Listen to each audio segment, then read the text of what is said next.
הפודקאסט של דור, הפודקאסט של דור, איזה כיף פה בפודקאסט של דור,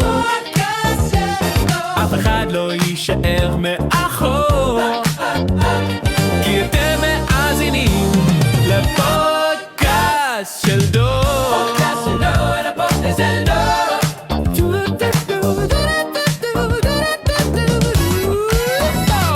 הפודקאסט של דור.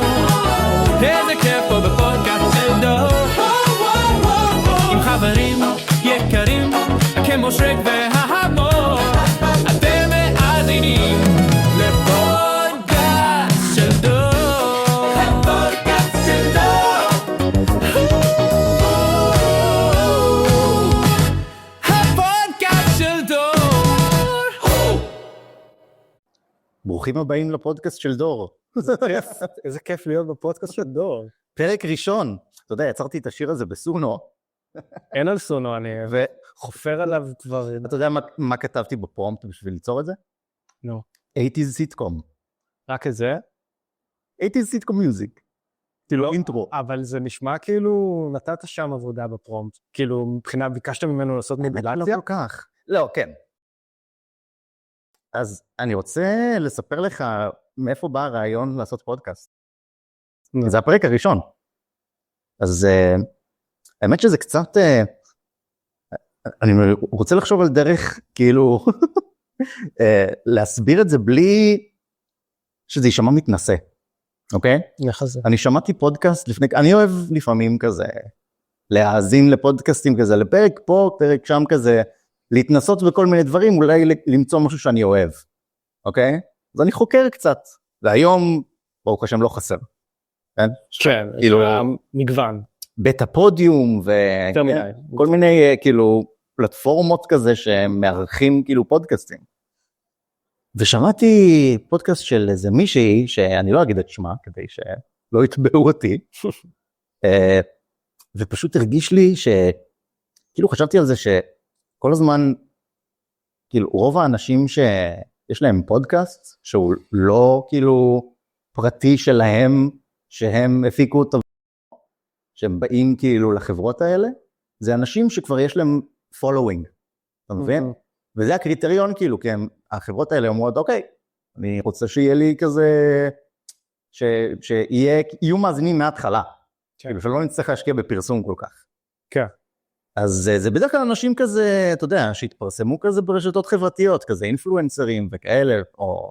כן, קל לשווק ככה. וכאילו, אני האזנתי לפרק אחד, סתם בחרתי איזה נושא שהיה לי נראה מעניין. איזה נושא? לא זוכר.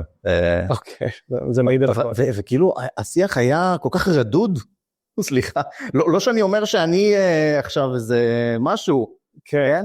אבל אמרתי, בוא אני מרגיש שהייתי יכול לעשות את זה יותר טוב. ומשם כאילו זה הגיע. אז אנחנו נראה לי. בתור חבר, אני מכיר אותך בתור בן אדם עמיק, בן אדם שיודע... אולי קצת בן אדם אימפולסיבי, כאילו... אימפולסיבי? לא יודע, יש לי רעיונות כזה שבאים לי כן, אתה אוהב להתלהב. כן, להתלהב ואז כאילו, אתה יודע... כן, אני גם מתלהב. לזרוע, Game Recognized Game, כאילו ברב של שנינו מתלהבים, וגם לכולנו אני מניח יש גם איזשהו עומק. עכשיו, לגבי פודקאסטים, אמרתי לך, אני בכלל לא בן אדם של פודקאסטים, אני מתרחק מהם מאש כי...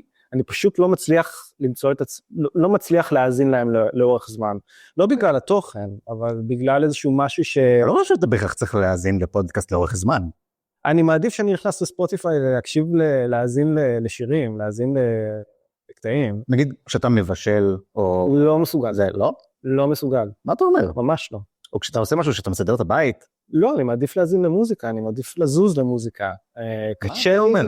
כאילו, אם זה משהו עם תוכן, כאילו, משמעותי, אני אעדיף לצפות ברעיון. כאילו, אני מעדיף, כאילו, להסתכל גם על האנשים. אבל להאזין, תמיד היה לי קשה. אני כאילו מנסה לשכנע את עצמי, או להתמיד בזה. כי יש לזה ערך גם חשוב. כאילו, יש הרבה מאוד פודקאסטים שיש להם משמעות. יש גם הרבה מאוד סוגים של פורמט. כן. יש לך כאילו פודקאסט שהוא יותר ערוך סיפורי כזה, כן? ויש פודקאסטים שהם שיחה כמו זה, כן. יש ראיונות. כן, אז אני יכול להגיד לך שאני מתחבר מאוד לפודקאסטים שהם לא מתאמצים, מצד אחד, מצד שני יש פודקאסטים שהם כאילו... מה זה פודקאסט מתאמץ? מתאמץ ברמת ההומור, ברמה שזה חייב להיות מצחיק, שזה אתה חייב להוציא בדיחות, כן? אני חושב שכאילו, אתה יודע, אידיאלית זה כאילו יבוא באופן טבעי, כן? לכן אני מעדיף שזה מגיע באופן טבעי, כאילו ההומור הזה. מצד אחד, מצד שני, פודקאסטים שהם טיפה יותר רציניים בתחום שלי, כן? של מדיניות חוץ, היסטוריה ו-you name it. כן. שהם יותר כאילו... לא משלבים הומור בדרך. לא משלבים הומור, אבל זה הקטע, אני לא שם בשביל הומור, שם בשביל ללמוד. תראה, בגדול הרעיון שלי היה לארח, אתה יודע, חברים ומכרים, כי ראיתי שלכל אחד יש כאילו סוג אחר של התמודדות עם החיים האלה, והרבה זמן חשבתי על הרעיון חשבתי על זה שההתמודדויות שלנו הן נורא נורא שונות של ההורים שלנו. הרבה פעמים זה יוצר גם איזשהו, אתה יודע, הרגשת פעם נגיד שההורים שלך לא מצליחים כל כך להזדהות עם הדברים שאתה עובר? הם משתדלים מאוד, אבל חד משמעית, כאילו... אתה מבין מה אני אומר? לא, יש איזשהו מחסום, יש איזשהו קושי, הם יודעים מחוויות אחרות. שינוי מאוד מאוד דרסטי. קודם כל אני אגיד שיש לי הרבה מאוד הערכה כלפי ההורים שלי, וכלפי הדור הזה באופן כללי. זה, כן. זה באמת, כאילו, אני לא חלילה בא לבקר אותם, אני פשוט בא לדון בנושאים האלה שאולי בתקופתם הם היו פחות על הפרק, אתה מבין? כי הם היו יותר כלילים, יותר זורמים, פחות... לא יודע, זה נגיד אחת הדוגמאות. האמת שאני לא באמת חושב ככה, כי יכול להיות שבאמת היו קשיים, אבל היה קושי לבטא את הקשיים. אני חושב שזה בא לידי ביטוי בכל מיני אספקטים בחיים, כן? אנחנו יכולים לדבר על זוגיות, על חברות, על תעסוקה, אתה יודע, זה פשוט עולם שונה. והבנתי שאתה יודע, זה דווקא אולי משהו שמעניין לדון בו, כן? ושוב, אני מאוד מעריך את הדור הזה, תחשוב, זה דור שפעם ראשונה אמרו להם שזה לא לגיטימי להרביץ לילדים שלך. כאילו, הם הדור הראשון, כאילו, שזה... הדור הראשון של... אל תשתמש בחבורה. לעשות את זה. כן. כאילו, וזה כבר ראוי להערכה בעיניי. אנחנו קצת מכלילים פה, אבל כן. יש מקומות שעדיין משתמשים בזה. היה מישהו עם חגורה. נכון, נכון. אוקיי, כן, אז רציתי, ריף, ברוך הבא. ברוך הבא לביתי. קודם כל, הבית מהמם, סידרת אותו מאוד מאוד מאוד יפה. זו הפעם האחרונה שהייתי בו. זאת אומרת, להציג את עצמך רגע? איך היית מגדיר את עצמך? וואו, אני אוהב את השאלות האלו, כי אני תמיד כזה, שאני חושב על שאלות של... כן, אנחנו לא בסטינג מקצועי, אתה מבין? כן, כן, כן, לא, אבל שאלות של איך הייתי מגדיר את עצמי, אני חושב יש לי הרבה מאוד layers. לא זוכר, עכשיו ממש נראה לי דיברתי על זה עם איזה מישהו, כאילו איך אני רואה את עצמי באופן כללי. אני חושב שיש לי מידה של חנוניות, זו סיבה שאנחנו חברים, אנחנו נראה לי לדבר על זה. אוקיי, אז בגדול מה שאתה אומר לי, היי, אני ריף, אני חנון, כאילו זה הדבר הראשון. אבל חנון כאופי, במובן של, אני מדבר על עצמי, אבל אני יכול להיות שתזדהה, של אני אוהב להעמיק בדברים.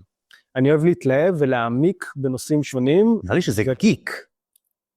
גיק זה יותר, גיק זה לא קשור אני אוהב מרוול, אני אוהב סטאר וורס וזה. יכול להיות. אבל זה גם אתה. זה קיים, כן, אבל במידה, מה שנקרא, מאוזנת עם היותי גם אחד שאוהב ספורט. אוקיי. כן, אז אני כזה, אני חושב שאני איש עם הרבה מאוד ניגודים, אז כן, יש את החנוניות, יש את הספורטיביות, ויש את וויטינט, אני לא יודע, כאילו סוג של... שנינות. כן, שנינות או פלייפול, כאילו טיפה במובן מסוים. כאילו יש הרבה מאוד רבדים שאני אוהב להגדיר את עצמי בהם. כאילו גם זה וגם זה, גם רציני, אבל גם קצת... מה אם נגיד, תן לי את הפרטים היבשים. בין כמה אתה? זה בן 31, איפה אתה גר? צפון תל אביב, צפון תל אביב. זה כן. רמת אביב על נבר ליב. רמת אביב על נבר ליב, כן, תשים לינק לשיר שלא יפורסם. שלא יפורסם בחיים. כן, אז לא, האמת שאין לי בעיה, זה של חמוד בסונו. כן. זה הייתה זקח שם? לא, זה, פה יש לנו אוקיי. כזה מתאר אוויר. הבנתי. זה נשמע כמו השקה. לא, אתה תדע, יש הזקה, אתה תדע. כן. אז כן, אז בן 31 מרמת אביב, מקום הוא חשוב לי, כי הוא מבחינתי מפריד בין קודש לחול. כאילו מצד אחד, אני מאוד אוהב... תל אביב זה החול, כאילו. כן, אני מאוד אוהב תל אביב, אני אוהב לצאת, אני אוהב לבלות, אני אוהב את הרעש, את התרבות, את החיים של העיר, אבל כאילו אני לא רואה את עצמי... גר בתוך תל אביב. כן, כאילו אני יכול לראות את עצמי גר בתוך תל אביב, ויש מצב שאני אעשה את המוב הזה, קרוב. אבל יש משהו ברמת אביב, שנותן איזושהי תחושה של קהילתיות או משפחתיות, שזה משהו שהוא גם מאוד מאפיין אותי, ושקט, איזשהו שקט חוץ מידלות של תנים בלילה. אתה יודע, זו הסיבה שאני גר ביפו. זה גם, ההפרדה הזאת בין, אני מרגיש יותר חייזר בתל אביב, מאשר פה ביפו אני מרגיש לגמרי, כאילו... אז אני לא הייתי מגדיר את עצמי כחייזר בתל אביב, כי עוד פעם נולדתי, חייתי פה, הבית ספר שלי היה פה כאילו במרכז תל אביב, חברים שלי, הרבה מהם מתל אביב, אז החיים שלי הם מאוד תל אביבים, למרות שכאילו, תמיד שהייתי נגיד, בגילי ה-20 שהייתי יוצא ופוגש כל מיני אנשים שרק עברו מראשון או מבת ים לתל אביב, ואז שואלים אותי מאיפה אני גר, אז אני אומר צפון תל אביב, אומרים, אתה לא תל אביבי אמיתי. כזה, הגעתם לפה לפני, לא יודע מה, שבועיים, 3, כבר יש לכם את כל האסנס של מה זה להיות תל אביב, אז זה אומר גם להיות תל אביבי. זה קצת... אני לא יודע, אני לא חושב שזה בהכרח אומר משהו אחד, זה כאילו, אתה יודע, אתה יכול להסתכל על תל אביבי באופן סטיגמטי. לא, זה הקטע, אני לא אוהב את זה. הם מגיעים משם. אני מפתח פול סטאק, ואני... הם מגיעים משם, שאני אומר שאני מרמת אביב, אז כזה מסתכלים עליי מהעדשות, או מהמשקפיים של הסטיגמה, מה זה להיות תל אביבי, כי הם כבר התמירו אותה בתוכם, כן? אוקיי. אבל כאילו, ההגדרה של תל אביב היא עבורי אחרת, כן? לא יודע, הסטיגמה הזו של ההייטקיסט, או הבליין, או whatever, אני כאילו... מולטי-לייר. ההיפסטר, המולטי-לייר, זה קצת מזה, קצת מזה, קצת מזה, אף פעם לא הייטק, כי זה לא אני, אבל כאילו זה קצת מכל דבר, פשוט. לא חושב שזה צריך להיות מונוליטי ו... כן. אז אם לא הייטק, אז במה אתה עוסק? אז אני עוסק במדיניות חוץ, במכון ליטבים, אני מנהל האימפקט של המכון, בגדול מה שאני עושה, גם מנהל הקשרי ממשל וחוץ, אבל יותר מזה, גם מודד ומעריך את ההשפעה שיש של המכון מול לקוחות שונים. אז יש לנו כמובן גם את מקבלי ההחלטות, אם זה הממשלה, ברגע הזה זה לא כל כך עובד מול הממשלה הנוכחית, כבר כמה שנים טובות, אבל אופוזיציה, עבודה מול דיפלומטים ושגרירויות, וזירה בינלאומית, וחוקרים ומומחים, ובעצם התפקיד שלנו זה להוביל לאיזשהו שינוי תפיסתי, כן? ברמה של איך תופסים ביטחון, כאילו מסגור אחר של ביטחון, במקום רק אמצעים צבאיים וצעדים צבאיים, אל משהו שהוא בספירה המדינית. אתה מגדיר את המדדים להצלחה כאילו? של האימפקט, כן. כן. אז כאילו זה ממש ברמה השיווקית של, קודם כל ברמה של איך משנים תפיסות, איך אנחנו כמכון מחקר שיודע גם לשלב ולעשות שיתופי פעולה עם ארגוני חברה אזרחית אחרים, ולהוביל לשיח שהוא יותר מדיני, יותר שלום, יותר דיפלומטי, יותר אזורי. זה צד אחד, אבל גם בצד המיתוגי, של לשים את מתווים כמכון מחקר שיש לו קשרים אזוריים, כלומר קשרים עם מומחים ומכוני מחקר וגופים ממדינות ערב, שיודע להביא או להדגיש את הקול האזורי האותנטי, ובתור גם שאותנו יתפסו כאיזשהו גורם ישראלי רלוונטי לשיתופי פעולה, ולהעמקת הקשר ולישראליות, כן? וגם כן במובן מסוים, כאילו אנחנו כן מכון מחקר ציוני, אז לנו יש הגדרה שהיא מאוד שונה מהציונות שהממשלה מקדמת, כן? אני לא רוצה שנהפוך את הפודקאסט הזה לפודקאסט פוליטי, אני בכיף הייתי שמח לעשות פינה פוליטית, אבל כן, הרבה מאוד מטרות נורמטיביות, שבעיניי אני מאמין בהם, הרבה מאוד שנים, למדתי, ורציתי, כאילו למדתי כל מה שקשור למדע המדינה, יחסים בינלאומיים, והדברים האלו, ורציתי להטמיע אותם, ורציתי להוביל איזשהו שינוי. זו הסיבה שאני נמצא במתווים. קול, יפה. זה תמיד מין כזה, אתה יודע, בשבילי גם, נגיד אם היית שואל אותו את אותה שאלה, אז הייתי כנראה, אם זה היה לפני שנה, הייתי מציג את עצמי, אתה יודע, הזהות המקצועית שלי הייתה מאוד מגדירה אותי נגיד, אז הייתי כנראה מתחיל בזה. כן. היום זה כאילו, נראה לי שגם ספציפית, כאילו עברתי בתקופה האחרונה איזשהו שינוי מאוד דרמטי בחיים שלי, שפתאום העבודה שלי לא מגדירה כל כך את מי שאני. אתה מבין? אז זה נותן לך יותר זמן לחשוב על מי שאתה. נכון. כי פתאום אין לך את הלייר הזה, שהוא היה נורא משמעותי, הפילר הזה נקרא לו. זה היה כאילו... זה היית אתה. זה היה אני. זה היית אתה. ב100%. ופתאום שזה לא קיים, כן, יש בזה הרבה משמעויות קשות, אבל גם המשמעויות הטובות שאתה בונה את עצמך. ואתה בונה את עצמך גם לקראת גיל ה-30, שאני אגיד ואוסיף, שזה גיל שהדברים מתחילים להתגבש, מבחינת זהות. אני מרגיש שאני מאוד בפריים, כאילו מבחינת מי שאני, כאילו אני מאוד גאה להיות מי שאני ולעסוק במה שאני עושה, והתחביבים שלי, כמובן יש עוד מקום לגילוי עצמי, המסע לגילוי עצמי אף פעם לא נפסק, אבל משהו בגיל 30 הוא שונה מגיל 20, שבגיל 20 מה בצבא, טירון או whatever, טוראי, אתה לא יודע כלום על החיים שלך. מיד-20s אתה כזה בלימודים, או... זה אתה עדיין לא בדיוק. כן, ויש משהו בגיל ה-30, עבורי, כן, כל אחד יש עקומת למידה אחרת, זה בסדר גמור. אפשר, ויכולו להזדהות עם מה שאתה אומר. כן. לא, אני פשוט רוצה גם לציין שזה בסדר, גם הדברים לא מסתדרים עכשיו. עבורי, אני לא אומר שדברים מסתדרים 100%. ברור. אבל... פעם דברים לא מסתדרים 100%. נכון. לא, אבל אני פשוט אומר שאני מגיע למצב שבו אני יחסית יכול להגיד שאני מאוד שלם עם עצמי. זה דבר שנהדר לשמוע אותו. כן. וזה בדיוק ככה המהות של הפודקאסט הזה באופן כללי, זה לנסות, אתה יודע, לנתח לעומק באמצעות, אתה יודע, התנסויות אישיות של אנשים כמוך נגיד, מה, אתה יודע, איך להתמודד עם כל הדברים האלה שפתאום באים לנו ככה, בגיל הזה, שפתאום אתה כזה יוצא מכל מיני מסגרות שהיית בהם עד עכשיו, וזה הופך להיות פתאום, דברים הופכים להיות הרבה יותר מורכבים. נכון.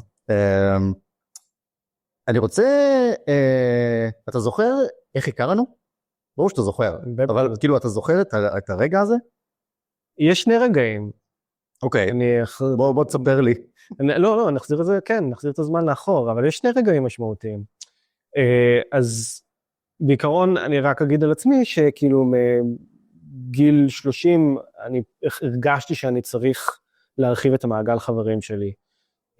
במיוחד המעגל חברים התל אביבי. כאילו יש לי את כל מיני זירה של הצבא והזירה של הלימודים וזירה של בית ספר, אבל הרבה מאוד מהאנשים התפזרו. וחיפשתי מקומות או קהילות בתוך העיר שמאפשרות את המפגשים האלו וגם מה שנקרא לייצר חברויות, עם קצת התמדה וקצת העמקה ויוזמה, אז כאילו גם להגיע למצב של לייצר חברויות אמיתיות. אוקיי. ואחד מהמקומות המצוינים, שבאמת פגשתי חברים מאוד טובים, ואתה אולי החבר הכי מרכזי מביניהם, זה בית רדיקל. שאוט אאוט בית רדיקל. לא, באמת, מקום מדהים. קודם כל, גם מבחינה אידיאולוגית, שאנחנו שותפים. אני מוכרח להודות שאני לא הגעתי לשם בקטע אידיאולוגי. כן.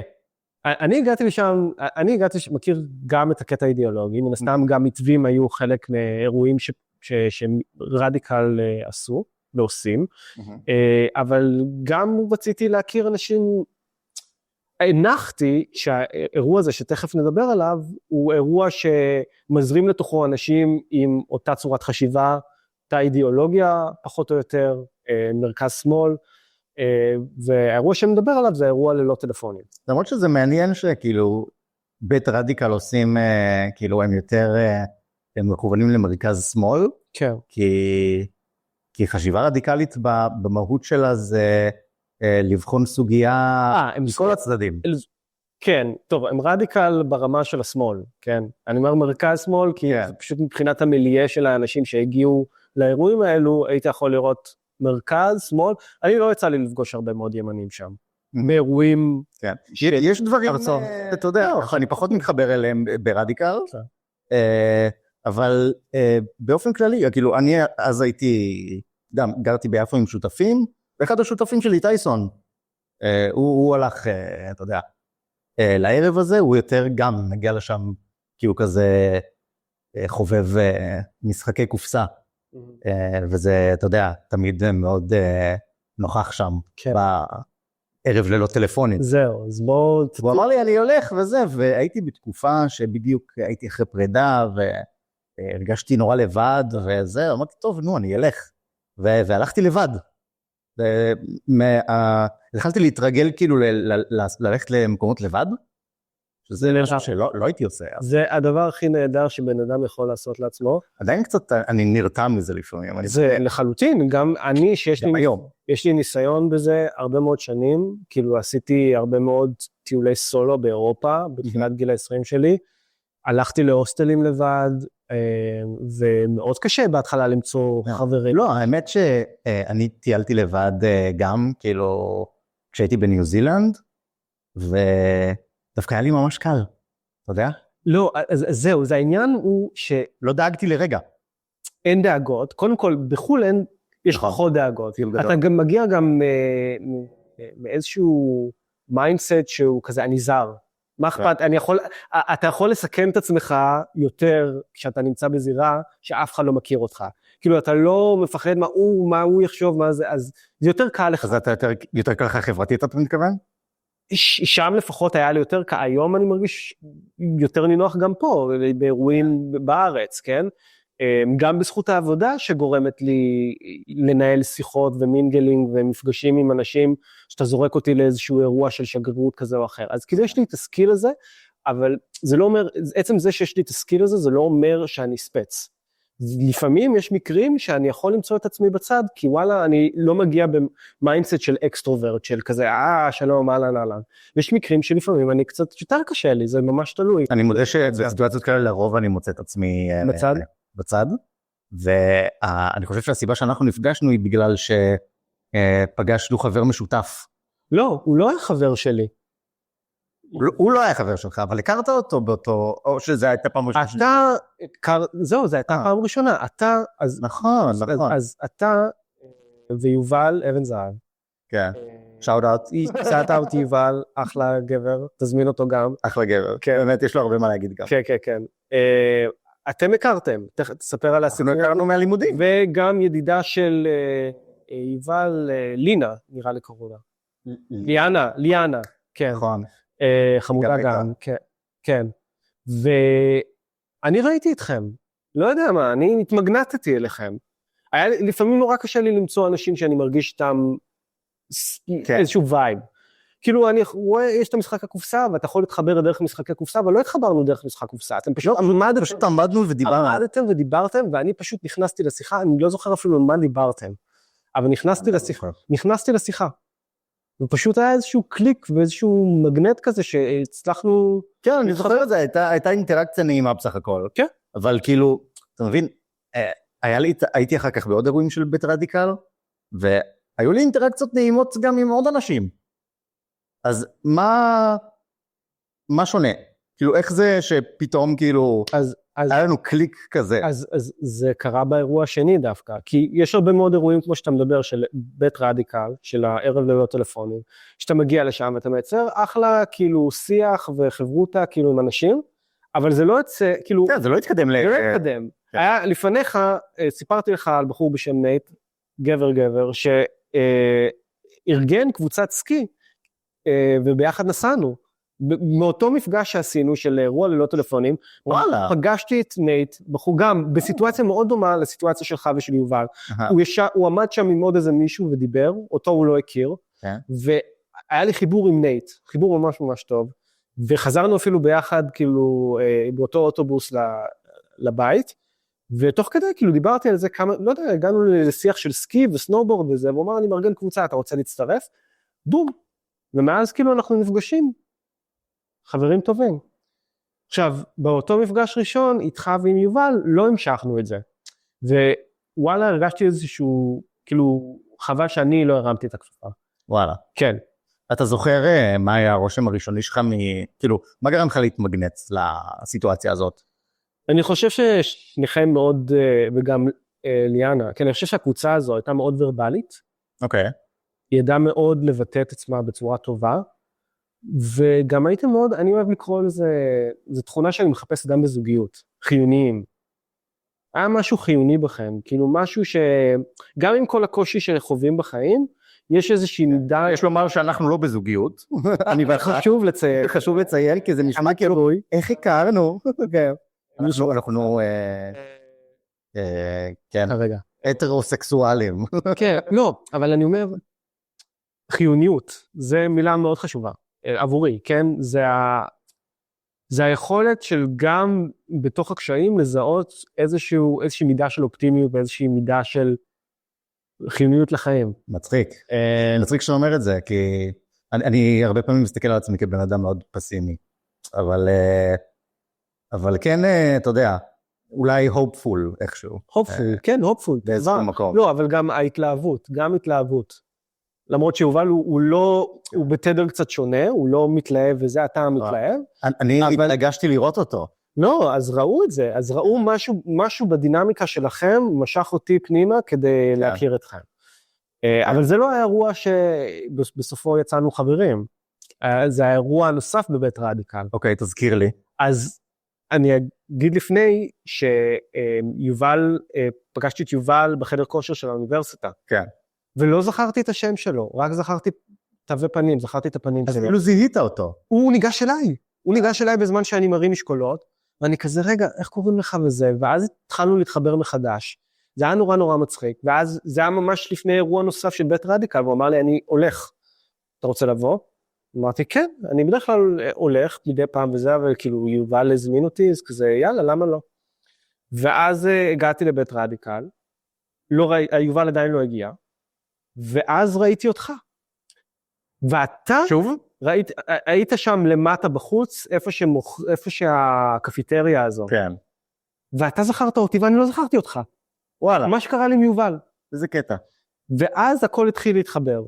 ושם זה האירוע שבו, אני חושב אפילו יובל לא הגיע בסוף, או משהו קרה, או אין לי מושג, ובסוף זה היה רק אני ואתה.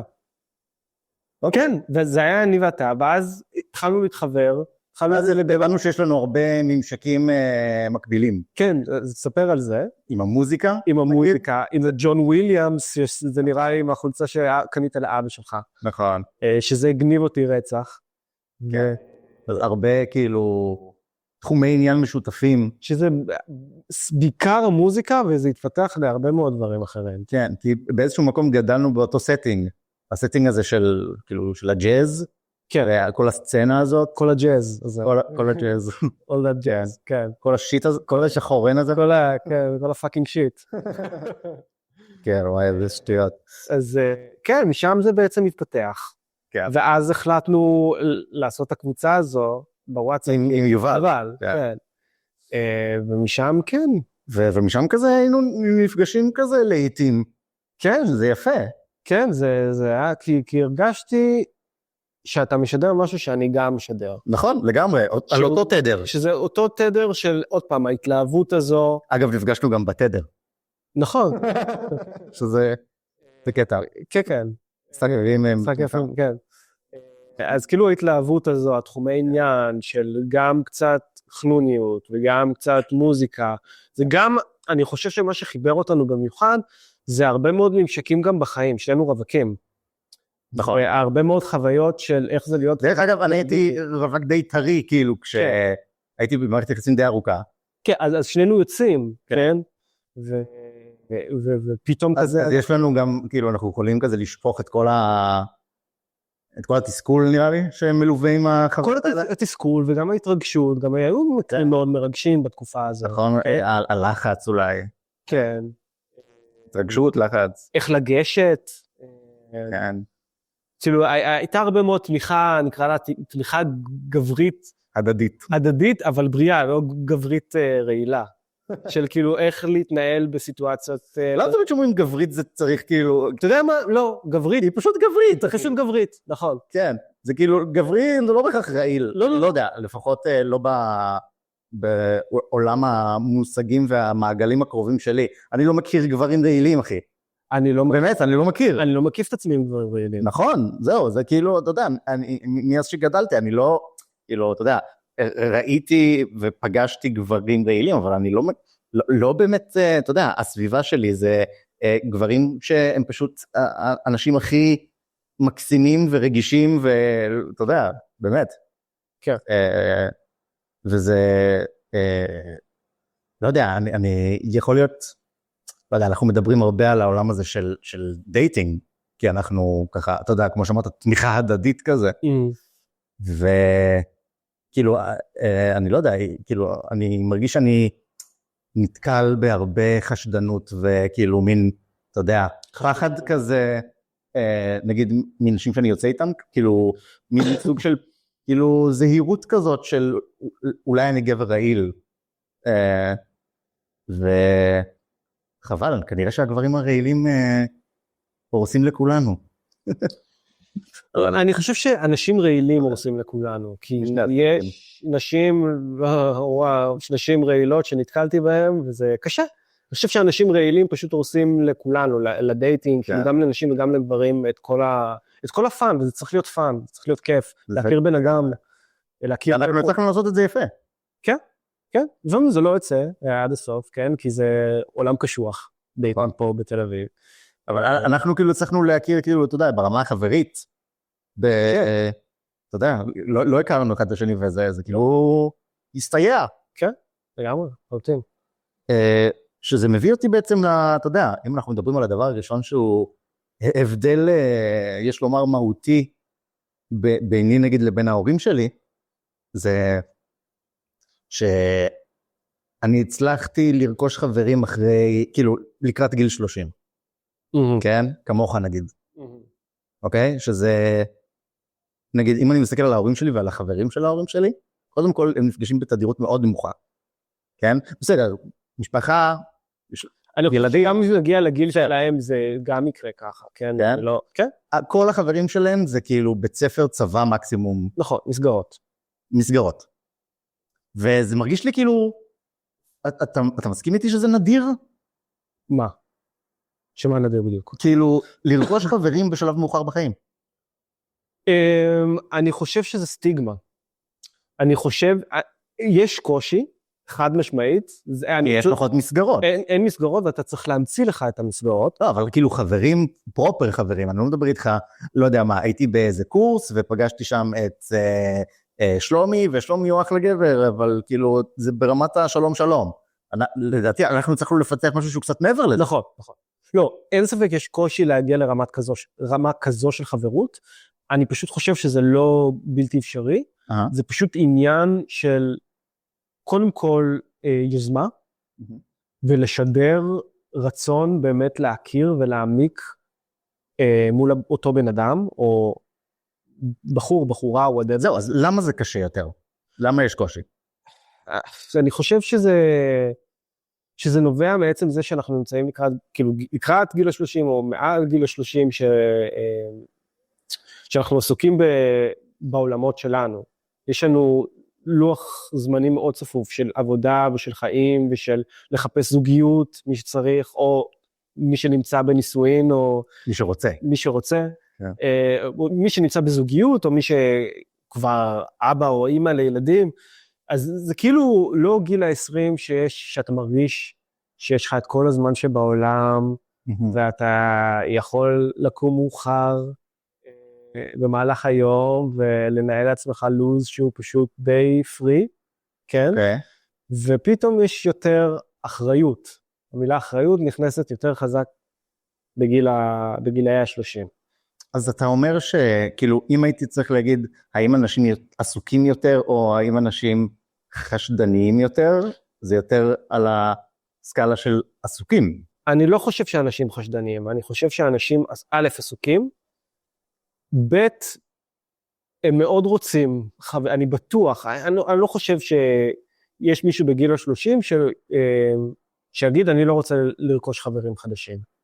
אני די בטוח שדווקא בתקופה הזו, זו התקופה הכי חשובה לרכוש חברים נוספים, כי בסופו של דבר המעגלים והמסגרות, ציינתי את זה, המסגרות שגדלנו עליהם, והחברים שהרכשנו לאורך החיים, עברה תקופה, עברו 20 שנה, כן, מבית ספר, יש לי חבר שעכשיו גר בניו יורק, חבר עכשיו שנמצא בהודו, כן, מטייל, אנחנו כבר לא נמצאים באותה זירה, לא נמצאים באותו מקום, לכן גיל ה-30 זה דווקא השער או התקופה להיכרות עם חברים חדשים, כן. ואני חושב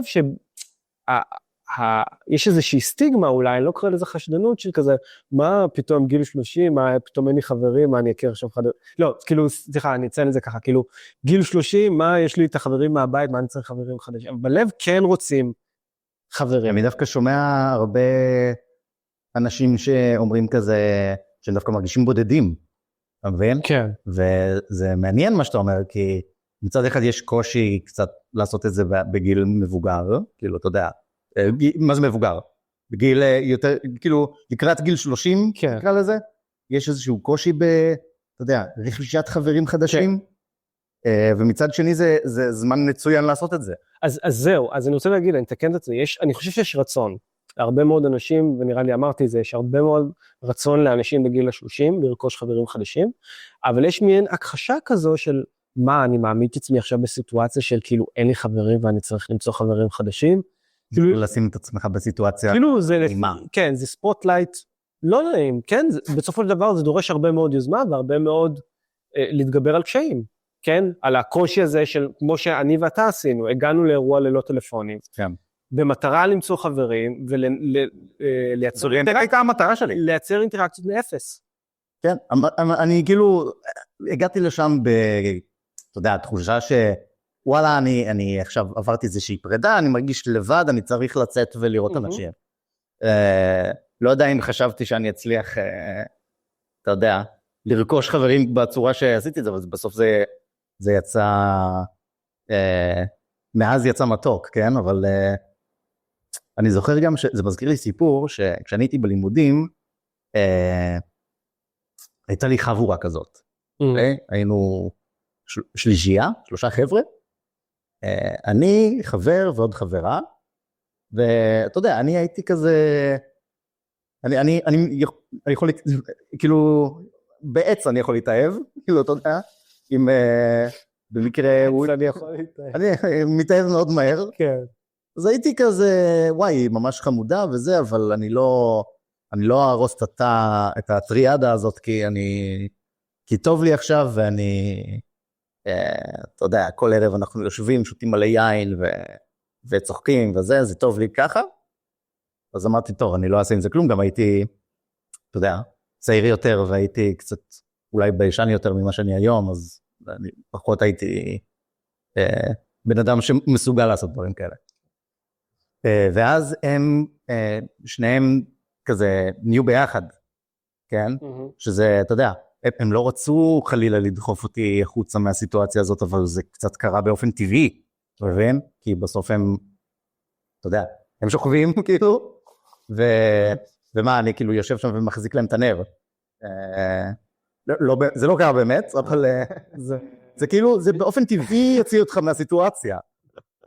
כן, וגם, כן. ואז אני זוכר שדיברתי עם הפסיכולוג שלי על זה, אתה יודע, זאת הייתה תקופה שבאמת הבנתי את ההבדל בין להיות לבד ללהרגיש בודד. נכון. שאני מאוד טוב בלהיות לבד. אני אפילו אוהב, כן? גם כשאני בזוגיות, אני אוהב לפעמים, אתה יודע, את השקט שלי, לשבת על הספה הצהובה, וכאילו, כן. לא יודע מה, לקרוא משהו, או זה, או לשחק שחמט, או whatever. אני אוהב את השקט הזה, אבל כשאתה מרגיש בודד, זה כאילו, זה בוער מבפנים, אתה מרגיש את זה פיזית. זה נורא מתסכל. כן. ואני זוכר שהוא הראשון שאמר לי, תקשיב, אולי לא כדאי לשים את כל הביצים בסל אחד. אולי כדאי כאילו להרחיב קצת יותר את המעגלים החברתיים, ושיהיה לך כאילו, אתה יודע, מניות בכל מיני... כן, כמו בהשקעה. כן, אז כאילו, אני כן, אתה יודע, הייתי במקום שזה היה לי נוח. היה לי נוח להיות בתא הקטן הזה, ולא להיפתח לעוד מעגלים חברתיים. כי זה כן דורש ממך קצת... אומץ. אומץ, אקסטרוברטיות. נכון. כן? זה דורש. לחלוטין. כן, זה לא בא באופן טבעי לכל אחד. כן, אני חייב להגיד שגם הבית רדיקל הזה, אם מדברים על האירוע הזה של לילות רצון, כולם שם, אני לא רוצה להכליל, אבל הרבה מהם מגיעים מהמקום שאתה הגעת, של כאילו זה לא האקסטרוברט, זה דווקא המקום הזה, הבית רדיקל מאפשר היכרות דרך מאפיינים שהם בהכרח אינטרוברטים, כאילו משחקי קופסה וקוזינס וציורים ודברים, וזה מה שנקרא שלב לקראת פיתוח אינטראקציה חברתית, בואכה חברות טובה, האם זה מגיע, כן? זהו, שזה אולי השיעור הכי טוב לאנשים שאולי יוכלו להזדהות עם מה שאנחנו אומרים, נגיד אנשים שהם מרגישים יותר לבד, זה באמת למצוא מקומות שהם המגרש הביתי שלך, כן? נגיד בשבילי זה אנשים שהם קצת יותר גיקים, קצת יותר, אתה יודע, לא גיקים, כאילו אולי זה לא נכון. זה לא גיקים, זה משהו אחר באופי. כן, הם יכולים להיות... זה לא מועדון שהולכים לגדול וזה. כן, מועדון זה אינטראקציה אחרת. נכון. זה אינטראקציה אחרת. אני הייתי במועדונים גם לבד, אבל זה לא זה לא מקום שבו אתה מייצר חברויות. נדיר, עבורי לא קרה. אבל זה מקום שהוא שקט, יש שם את כל האמצעים האינטרוברטים האלו, שמפזרים. כן, למרות שכאילו גם, אתה יודע, למי שקשה. כמו שזה מסגרת כזאת להיכרות חברית, יש עוד הרבה סוגים של מקומות כאלה, כן? היינו בחממה. בחממה, נכון, זה גם חד משמעית מקום... עדיין לא הייתי שם בהרצאות, אבל נגיד הרצאה זה... אני מודה שהם קצת, הם לא מאמינים בהרצאה שלי כל כך. אני מאמין בהרצאה שלך, ואני אלחם על ספיצה. קצת מנפנפים אותי. אז ברגע שהפודקאסט הזה יתפוצץ, אתה יודע, פניתי שלום שלום. זה כאילו שפניתי לעיריית תל אביב, לגבי ההרצאה הזאת. אשכרה. כן, לכל מיני, אתה יודע, מרכזי צעירים וזה... מרכזי צעירים זה גם מקום דרך אגב. בית מה זה? כאילו לגמרי מקום. החממה זה גם מרגיש לי גם סוג של מקום, אף על פי במסיבה שהיינו, זה עוד פעם, זה היה מסיבה, זה לא מקום לייצר, לא הרגשתי שאני מצליח לפתח שם איזה משהו. כן. זהו, זה מעניין, זה כאילו, אז כאילו לעומת נגיד הדור של ההורים שלנו, זה קצת אולי, יש קצת יותר מודעות, כאילו לגמרי. זה נטו בגלל שאנחנו חיים בעידן שנראה לי מאז הקורונה, כן? שיותר בבית, זה יותר מושך לחיות בבית, גם העידן של הרשתות החברתיות. למרות שגם אני כאילו, אתה יודע, גם לפני הקורונה הייתי בן אדם שהוא יותר אינטרוברט, יותר כזה מעדיף את כזה, אתה יודע, אוהב להיות בבית, אוהב, כן. אתה יודע, לא יוצא ונבלה יותר מדי. אני תמיד כאילו חיפשתי את זה, כאילו, אני שילוב של שני הדברים, כי הסוללה החברתית שלי היא לא לנצח, יש הרבה מאוד מקרים שאני מרגיש כזה, רגע אחד צריך לנוח למרות שכשאני חושב על זה עכשיו, כאילו הילדות שלי בירושלים, אני כאילו מסתכל על זה אחורה לפעמים, וכאילו, אני כן, תמיד הייתי, אתה יודע, הייתי כזה סבבה בלימודים, הייתי, אתה יודע, שקט כזה, רגיש, לא יותר מדי זה, אבל כשאני מסתכל אחורה על החוויות שעברתי את זה, כאילו, הייתי, כאילו לא בעייתי, אבל הייתי איזה ילד, כאילו הייתי ילד סנטר קצת, כאילו. ילד סנטר. ילד כזה של כיכר החתולות, אתה יודע, סיגריה ראשונה בגיל 16, אתה יודע, משתכרים בזה, במרכז העיר, אחי, מכות, עניינים, כאילו, בונה, אני לא ציפיתי מעצמי, זה מאוד שונה, דרסטית, מכאילו, אתה יודע, מי שאני באופן כללי. אז אני אף פעם לא הייתי כזה. כאילו, זה לא שהייתי בעייתי גם, כן? לא, זה לא בעייתי, זה חוויות של כאילו בני נוער, אני לא חושב שהייתה לי את החוויה, כאילו הייתי בסביבות כאלו, אתה יודע, תלמה ילין, זה בית ספר שיש בו הרבה מאוד וויד צומח סביבך, במיוחד ג'אזיסט כמוני, אז זה קורה, וכמובן, זה לא היה. וגם שתייה וזה, אבל תמיד מצאתי את עצמי כאילו חלק מהמעגלים האלו, אבל טיפה בחוץ. וואלה. כן. אני וויד ישנתי פעם ראשונה בגיל 18, גם עם חבר'ה מהאקדמיה למוזיקה. אז לי, עבורי זה היה אחרי הצבא, עם החברים שלי מהצבא שטסנו לאמסטרדם. וואלה. אני פשוט הייתי מאוד, הסתכלתי, בתקופה הזו של התיכון, הסתכלתי על זה בצורה נורא, זה דוחה אותי. גם ההתנהגות הזו של להשתכר ו-to be wasted בצורה מגזמת. לא, אבל זה משהו שבני נוער עושים. אבל אז אני מדבר על עצמי, כן. שאני הייתי אחר. אני חושב שזו הייתה גם תחושה של התנסות, אני לא אשקר, של מי אני עם החבורה של כולם wasted, גמורים, שמה אני צריך לגרד אותם מהרצפה, מה אני הם. מצד שני, קינאתי. וואלה. מאוד. הם עשו פאן בעיניי. אני בתקופה הזאת לא הייתי משתכר כאילו עד לאיבוד הכרה, אבל הייתי משתכר עד לאיבוד הכרה בקורונה, שזה גיל קצת יותר מאוחר, זה כזה 20 במוקדמות, כן. כזה אחרי הצבא מבחינתי. כן. אז זהו. גיל 22, 23. אז גם אני השלמתי את זה, מה שנקרא, שעשיתי את הטיולי סולו שלי באירופה, וזה היה מקום מושלם עבורי, גם כי אף אחד לא הכיר אותי, הבנתי. והייתי שותה ממש בטירוף, וכאילו רוקד, ומכיר אנשים ובנות, וכיף, כן? זו הייתה תקופה מאוד קצרה, זה לא היה כמו התיכון. אבל הבנתי שזה מספיק לי. למרות שכאילו אני מתגעגע לרצאת, אני מאוד אוהב נגיד ללכת למועדון טוב, כן? לא למשהו סחי בלטה. כאילו מוזיקה טובה אנשים טובים, כאילו זה יכול להיות גם איזשהו דנס בר ודברים כאלו. אני לא אגיד לא. יש לך כאילו פעמים שאתה, כאילו דיברנו על חברות, וכאילו הקצה השני של הסקאלה זה בדידות. בדידות. כן? ואני שומע את זה הרבה. אני שומע הרבה חבר'ה שהם אומרים שהם מרגישים בודדים. כן. יוצא לך לפעמים? בוודאי. כן? יוצא הרבה. מה זה? זה לחזור לבית ריק? כאילו? תראה, אני גר עדיין עם שותפים. אוקיי. אבל... אז זה כאילו מרגיש לך פחות בודד? זה פחות בודד, חד משמעית. לחיות... גם אתה יודע מה? אני יכול... כאילו, יש יתרונות בלחיות לבד, חד משמעית, והייתי רוצה כאילו...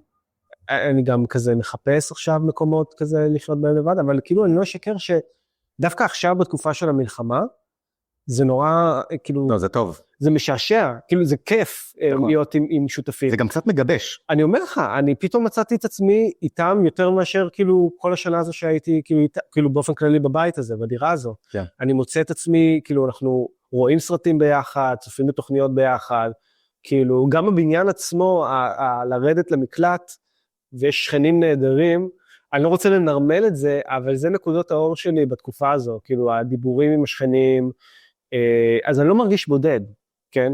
שזה מצחיק, בתקופת המלחמה, כן. כי אני נמצא גם בדירה של שותפים, שפתאום מרגישים שוואלה דווקא כדאי עכשיו להתחבר, וגם עם השכנים, אבל כן, לא, תחושת בדידות מגיעה once in a while, כאילו, במובן של...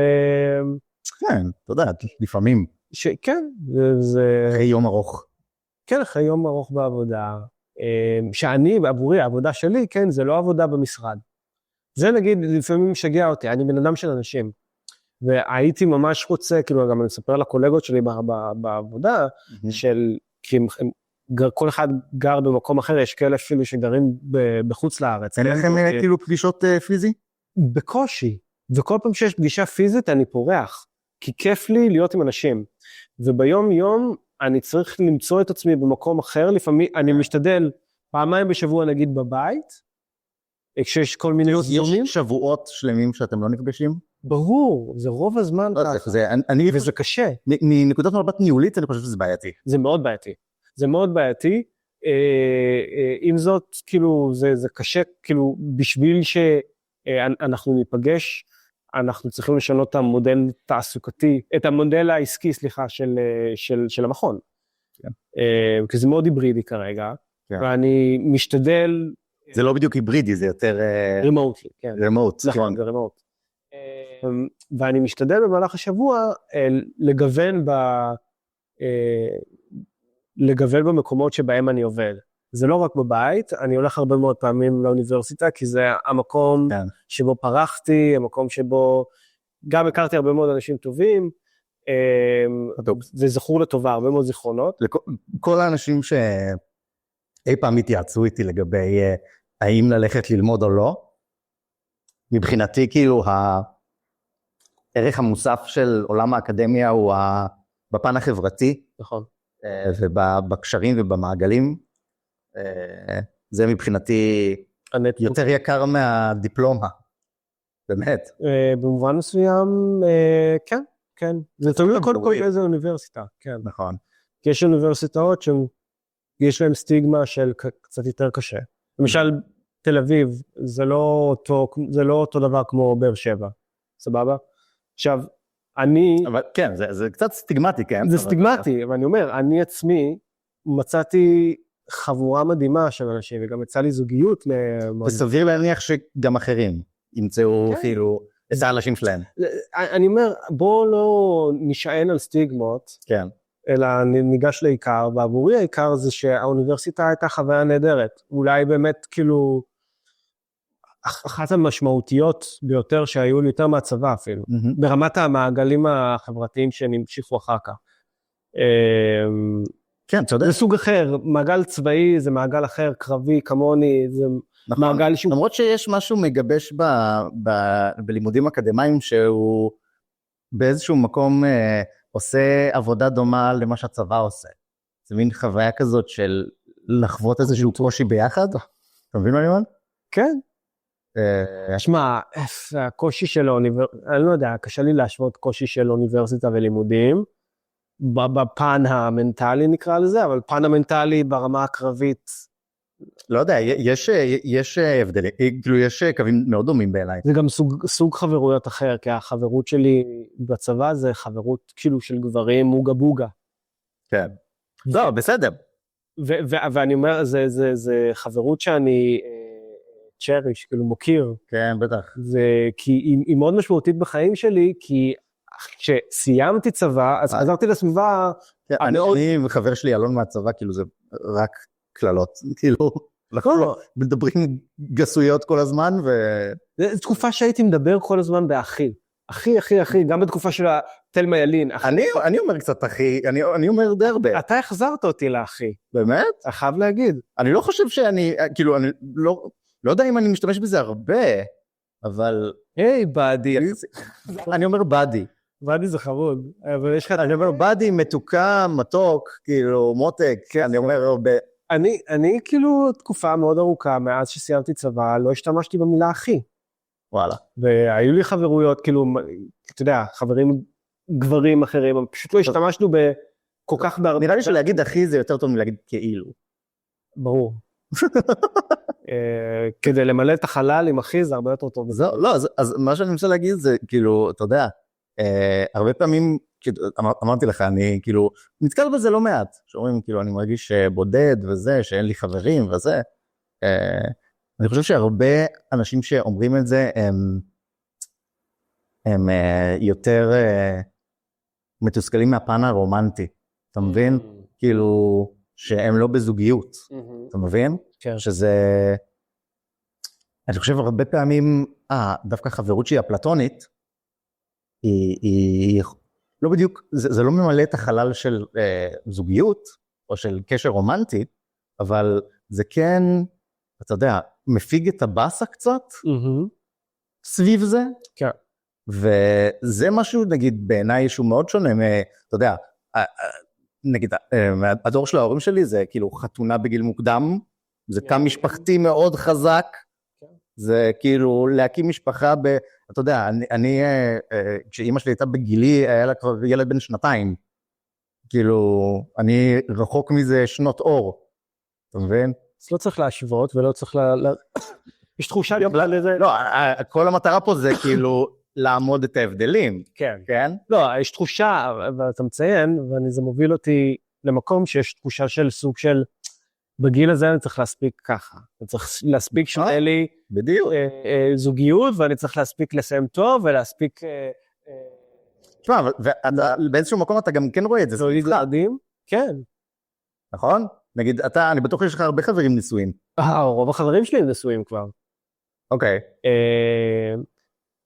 יש איזה משהו משחרר. משחרר? רוב האנשים יגידו כאילו מלחיץ. אני לא הולך בתלם. אז תראה. משהו איתי לא בסדר. לא, אני לא אגיד שמשהו איתי לא בסדר, משהו איתי מצוין. אני כן מחפש זוגיות רצינית, וכן מחפש להגיע כבר לתא המשפחתי וכולי. אני בן אדם מאוד משפחתי בהוויה שלי, אני רואה את עצמי כאבא, אבא ממש טוב.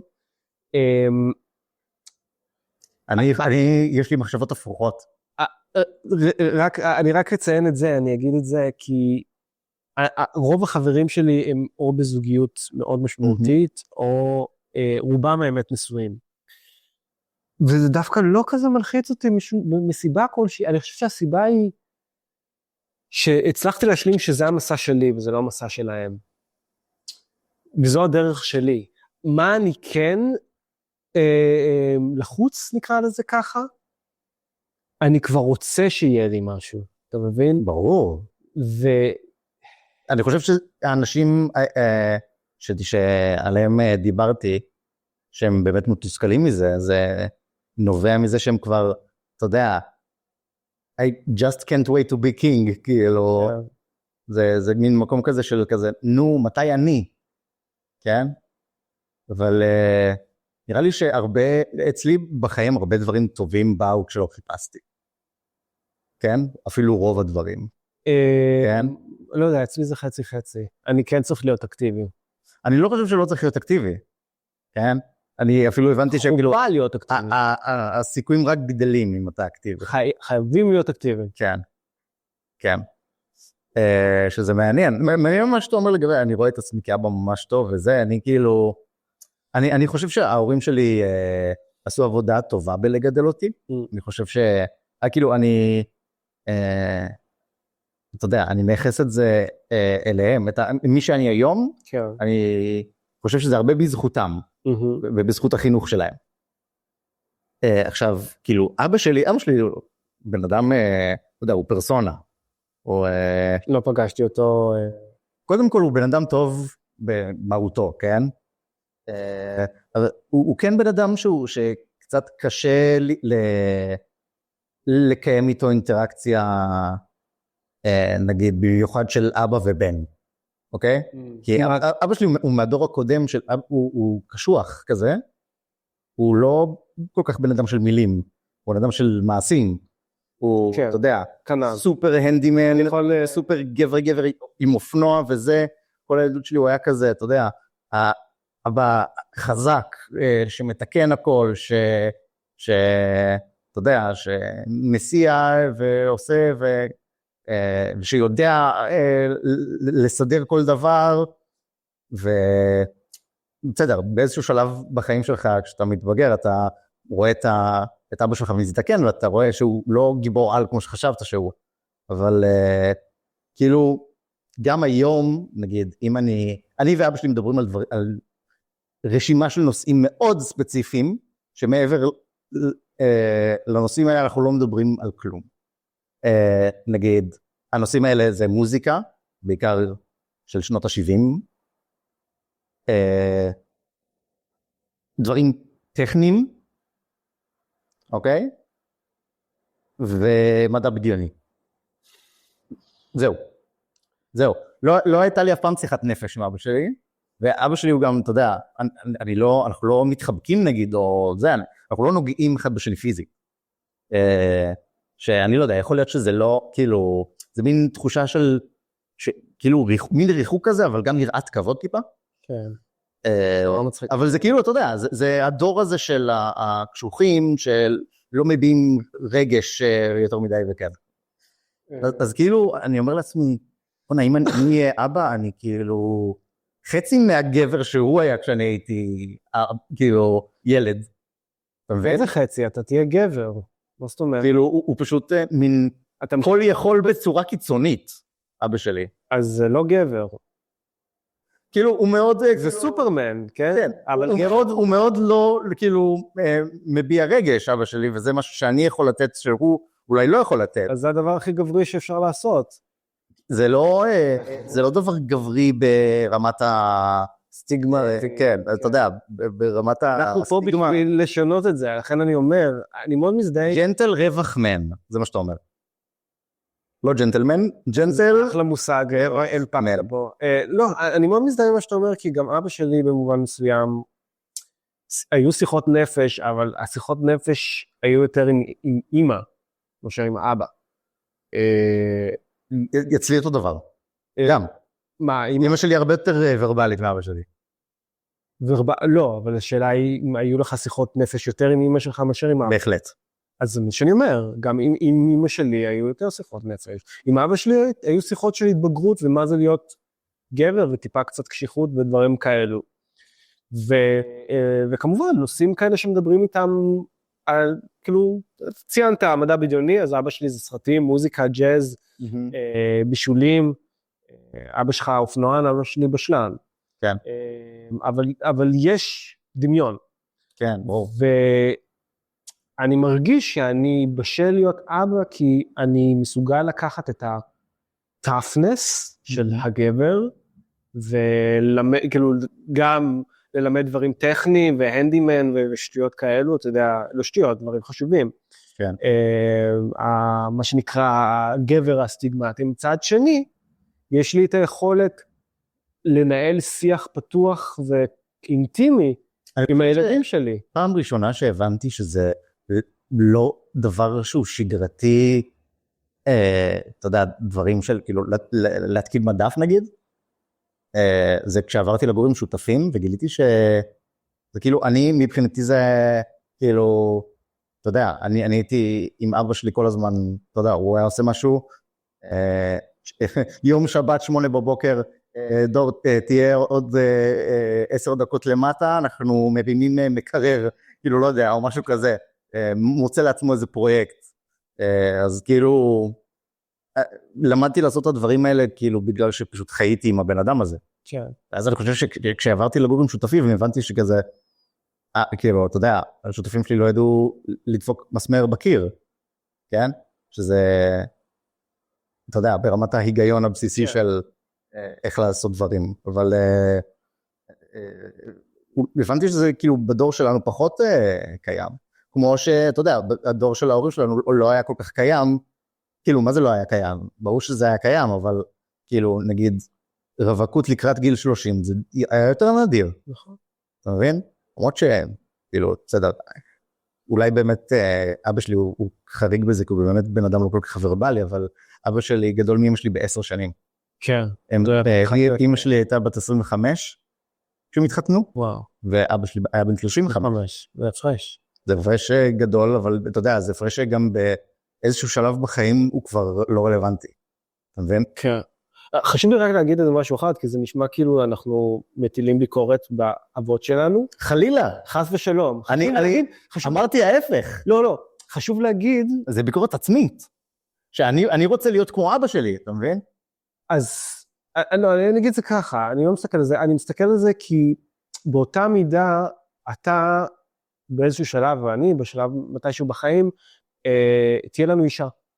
ויכול להיות שהאישה... מה? אני מקווה, כן? כרגע בינתיים זה לא... בסדר, אבל עובדים קשה וזה יקרה. לא, ואני אומר, יכול להיות, אתה יודע, שהאישה היא, האמא שהיא תהיה, כן. זה לא האמא הקלאסית שאנחנו גדלנו של השיחות נפש. כן. אתה תמצא את עצמך במקום שאת תמלא את החלל הזה. לכן אני אומר, כשאני מסתכל על ההורים שלי, במקרה, אתה יודע, אבא שלי היה כזה, סבבה, אולי פחות ורבלי, אבל היו לו דברים אחרים, ואמא שלי הייתה קצת יותר ורבלית, אבל באותה מידה היום, זוגות, כאילו גברים, נשים, כל אחד מהם יכול להיות עם יכולות, כאילו מרגיש לי שזה הרבה יותר פלואידי מאשר פעם.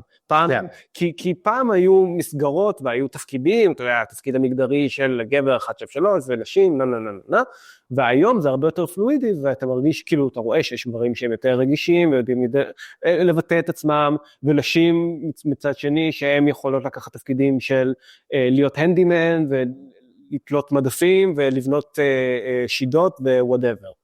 אז זה תלוי בדינמיקה שתהיה לך, בעזרת השם, עם האישה, שתמצא את עצמך יכול להיות, אולי תצטרך יותר למלא את החלל של מנהל השיחות נפש, כן? נכון. והיא תהיה, נגיד... אם אנחנו כבר מדברים על שינויים אתה יודע, באופן כללי בחיים האלה, אתה יודע, בין הדור שלנו לדור של ההורים שלנו. כן. אז כאילו, אני מוצא את עצמי במקום של, לא משנה מי תהיה האישה שלי, אני מרגיש מספיק בטוח ביכולות הגבריות הקלאסיות, כן, של ה-toughness, כן. וספורט, ותחביבים כאלו, נקרא לזה סוג של, כן, toughness, בסופו של דבר. מצד שני, גם בגלל שגדלתי עם אמא שלי, שהיא דיברה וחינכה, וזה חינוך הגיע ממנה, אז אני מרגיש שגם מאוד בטוח בצד הזה. אוקיי. ואז זה תלוי איך אני אנתב את זה. יפה, יפה. אני רוצה, יש לנו פינה לסיכום, אוקיי? נשמע. אז יש לנו שאלות מהבית. שאלות מהבית? כן. אני סבתא. אנונימי, הכל אנונימי, אבל שלחתי לך, תסתכל רגע בטלפון. הטלפון שלי לא לידי. תוציא אותו רגע. אוקיי. שלחתי לך בוואטסאפ ציטוט, שאלה מהבית, ואני רוצה שתקריא לנו. אוקיי, ציטוט. אני בבדידות מתמדת בשנות ה-30 לחיי, הייתי מעשן וויד והפסקתי לפני חצי שנה ואין לי כלום בחיים. אני אוכל לבד, לא יוצא הרבה מהבית כי אני מי. לא הרבה מבינים מה זה בדידות מוחלטת. הייתה לי יום הולדת לפני 3 ימים, סליחה. האמת שאומרים, היה לי יום. היה לי יום הולדת, נכון, היה לי יום הולדת. זה ויברטום, כאילו, אתה יודע. כן, היה לי יום הולדת לפני 3 ימים, אבל אף אחד לא זכר. אני אפילו חושב שאף פעם לא קיבלתי עוגה. כל הימי הולדת שלי אותו דבר לבד. כל יום אני לבד, אבל בימים האלו אני מרגיש אפילו יותר לבד. רציתי לקנות לעצמי עוגה, אבל בסוף לא קניתי, כי מי קונה לעצמו עוגה בכלל? כדאי שישב לבד, הכל שחור ואני כבר מתקרב לקצה, זה הגורל שלי, כבר אי אפשר לתקן. קודם כל, תקנה לעצמך עוגה, אחי. למה לא? תפנק את עצמך. וואי, האמת, עכשיו בא לי לקנות לעצמי עוגה. לא, זה אחלה, כן, תפנק את עצמך בעוגה, ומה שעושה לך טוב ביום הזה. סתם, אני כן אגיד שליבי עם האיש הזה, כן? כשאתה מרגיש בודד באמת, זה שורף. זה שורף מאוד. אני זוכר את עצמי, אחי, אני זוכר. אני כאילו, זה קטע ימי הולדת, כי אני גם... אני לא חושב כאילו, הרבה זמן לא היה לי יום הולדת שלא, כאילו, לא יודע, זה יום מבאס, טיפה. זה יום מבאס ככל שאתה מזדקן, כן? ובאיזשהו שלב גם, אתה יודע, בתיכון, אז חוגגים לך, ויש כזה תלמידים וזה, והכל סבבה, בבית ספר, כשאתה יוצא מהמסגרות, לפעמים אנשים שוכחים, ואלה הם כאלה, יש לך איזו חבורה שהיא, כאילו, בכיף, והם נפגשים וכולי. בסופו של דבר מצפים ממך שאתה תרים אירוע. זה קטע. שאתה תעשה את זה. אני ממש לא מציין את האירוע. ולי היה חשוב בגיל ה-30 שהפך להיות... עשית אירוע? כן, אירוע אינטימי עם חברים טובים, חלקם פגשת. כן, כי היה לי חשוב לציין את היום הולדת הכל הזה. ה-31 עכשיו, לא רציתי לראות אף אחד, האמת. אולי יעשה משהו. היה לי טוב עם המשפחה, בדיוק אח שלי הגיע מגרמניה, אמרתי אני רוצה רק איתם, ואחר כך אני אחגוג איתך, אני אחגוג עם חברים אחרים, כל פעם אני אחגוג עם מישהו אחר. אבל אני לא מרגיש, אני מאוד מבין... אני אף פעם לא הרגשתי צורך לציין, כאילו. אז אני מאוד מבין אותו, כי גם לי היו את התחושות האלו של כזה, וואי, יש לי יום הולדת ואף אחד לא חוגג לי. כן. במיוחד בתקופת הצבא, שהייתי יוצא, כאילו, יוצא לבית, אחרי תקופה נורא ארוכה של כן. אימונים וזה, ופתאום לא היה לי חברים בבית שיחגגו איתי, כי חלק מהם או שהיו בצבא, או שפשוט לא הייתי... עסוקים בחייהם. עסוקים בחייהם, וגם גם באותה תקופה לא היו לי הרבה מאוד חברים. זה החברים שצברתי לאורך הדרך, התחילו אחרי הצבא. בצבא היו לי חברים טובים, והם עדיין חברים נהדרים. העניין הוא שהם גרים רחוק, והם לא גרים בתל אביב.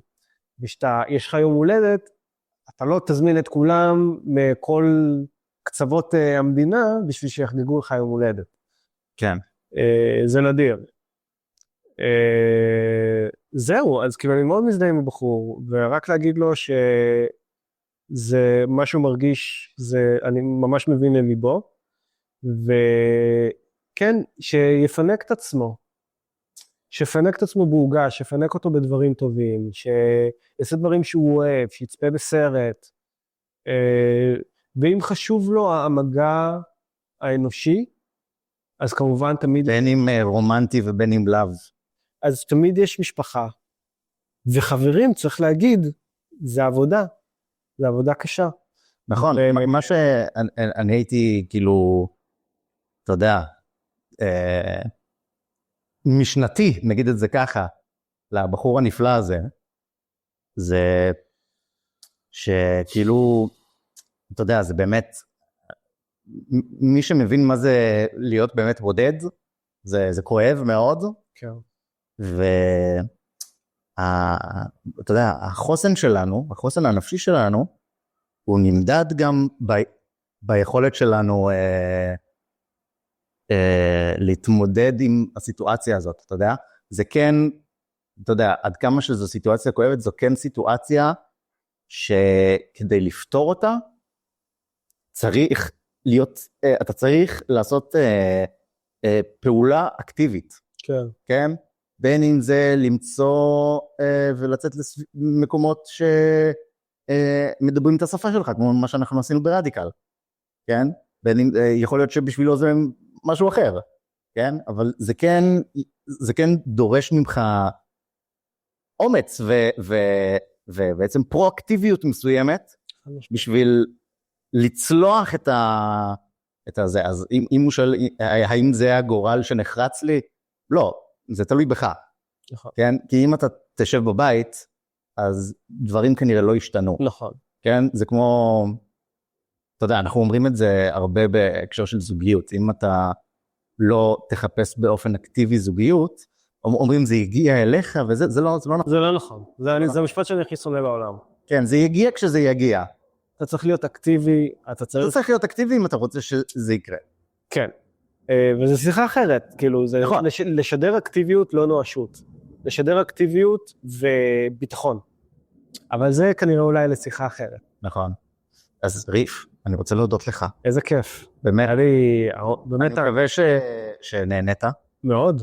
כן. שמחתי להיות פה. לסמו עשו שוב. אנחנו נתראה בפרק הבא. שיהיה לנו בהצלחה. הפודקאסט של דור, הפודקאסט של דור, איזה כיף פה בפודקאסט של דור, אף אחד לא יישאר